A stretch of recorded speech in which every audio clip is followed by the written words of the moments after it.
Hello everyone, today I will show you how to replace your Range Rover, Land Rover, or Jaguar key fob battery.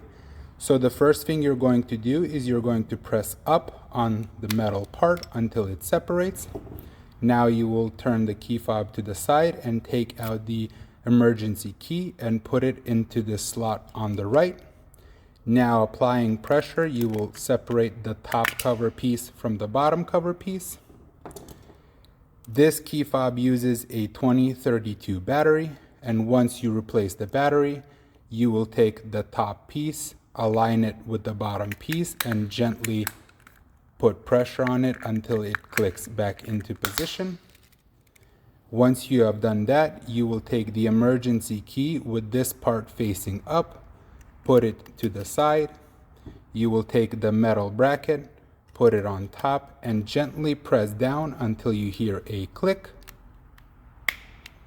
And you are done. You have replaced your Range Rover key fob battery.